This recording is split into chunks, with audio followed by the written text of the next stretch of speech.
வளநாட்டிலிருந்து சிராஜுதீன் அப்படிங்கிறவங்க கேட்குறாங்க, என் கேள்வி என்னவென்றால், ரபியுல் அவல் மாதம் நபி ஸல்லல்லாஹு அலைஹி வஸல்லம் அவர்கள் பிறந்த நாளாக எடுத்து அவர்கள் பெயரில் கந்தூரி நடத்துகிறார்கள். அதற்கு சாப்பாடு அல்லது தாலி சால்னா வழங்குகிறார்களே, அதற்கு தலைக்கட்டு வரி என்று வசூல் செய்து சாப்பாடு வழங்குகிறார்களே, அதை நாம் வாங்கி உண்ணலாமா அப்படின்னு கேட்குறாங்க. அதை உண்ண முடியாது, உண்ணக்கூடாது. ஏன் அப்படின்னு கேட்டால், இது இந்த உணவு என்பது கிட்டத்தட்ட ஒரு இறைவன் அல்லாதவர்களுக்காக படைக்கப்பட்ட படையல் உணவுக்கு நிகரான ஒரு படையல் உணவு அப்படின்னு சொன்னால், மற்ற தெய்வங்களாக கருதப்படுகிற நம்பப்படுகிற அந்த தெய்வங்களுக்கு முன்னால் வைக்கப்படுற ஒரு உணவு என்ன நிலையில் இருக்கிறதோ, கிட்டத்தட்ட அதே நிலையில் அதற்கு நிகரான நிலையில் தான் இந்த உணவும். இந்த ரபியுல் அவல் மாதத்தில் ரசூலா பேரால் கந்திரியாக்கி கொடுக்குறதும் சரிதான், அல்லது வேறு வேறு தர்காக்களில் அவுளியாக்களின் பேரால் கந்திரியாக்கி நேர்ச்சை செய்து கொடுக்கப்படுறதும் சரிதான். எல்லாமே கிட்டத்தட்ட அந்த ரேஞ்சில் உள்ள அதற்கு நிகராக உள்ள ஒரு ஒரு செயலாகத்தான் இது இருக்கிறது. எப்படி அப்படின்னு கேட்டால், இப்போ அல்லாவுடைய பேரில் அல்லாவுக்காக அப்படின்னு இல்லாமல் ரசூலுல்லாவுடைய பேரில் உருவாக்கப்படுகிறது. நபி ஸல்லல்லாஹு அலைஹி வஸல்லத்துடைய பேரில் இப்படி ஒரு உணவு உண்டாக்கலாமா, அப்படி உருவாக்கலாமா?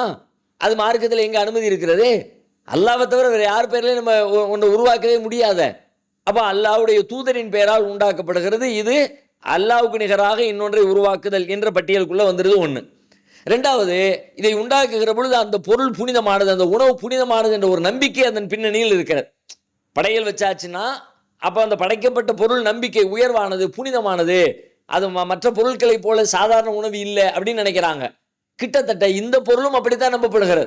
அதனால தான் ஒரு ஃபாத்தியாவோ மௌலூதோ இந்த மாதிரி கந்திரியோ ஆக்கும் பொழுது அந்த அந்த சடங்கு முடிகிற வரைக்கும், ஃபாத்தியா சடங்கு வச்சுருப்பாங்கல்ல, அந்த ஃபாத்தியா ஓதி முடிக்கிற வரைக்கும் அந்த உணவை எடுக்க மாட்டேங்கிறாங்க. முடியட்டும், அதுக்கு ஒரு குழந்தைங்க பசியில் அழுதா கூட கொஞ்சம் வெயிட் பண்ணுமா, இந்த அப்போ ஃபாத்தியா ஓதிடுவாங்க, இப்போ முடிச்சிருவாங்க, அதுக்கு பிறகு சாப்பிடலாம் அப்படின்னு அது தள்ளி போடப்படுகிறது. அப்படின்னா அப்போ இந்த சடங்குக்கு பிறகுதான் அது உண்ண வேண்டும் என்கிற ஒரு நம்பிக்கை இருக்கிறது.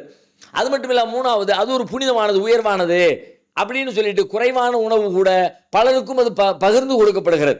மற்ற பொருளாக இருந்தால், குறைவாக இருந்தால் யாராவது ஒரு ஆளுக்கு கொடுத்து முடிச்சிருவாங்க. ஆனால் இந்த மாதிரி பொருட்கள் என்ன பண்ணுறாங்க, ஒன்றுக்கு மேற்பட்டவர்களுக்கு கொஞ்சமாக இருந்தால் கூட இது பரக்கத்தான உணவு, இது தபுருக்கு, இது பரக்கத்து நிறைந்தது அப்படின்னு சொல்லிட்டு கொஞ்சம் கொஞ்சமாக ஏதாவது கொஞ்சம் வாயில வச்சுக்கோங்க, கொஞ்சம் சாப்பிட்டுக்குங்க அப்படின்ற ஒரு செயல்முறையும் நடைமுறையில் இருக்கிறது. அப்போ இது எல்லாமே எதை காட்டுகிறது என்றால், இதுவும் சொல்லப்படாத படையல். அது படையல் என்ற வார்த்தையை பயன்படுத்திடுறாங்க, அதனால் நம்ம டக்குன்னு விளைகிறோம்.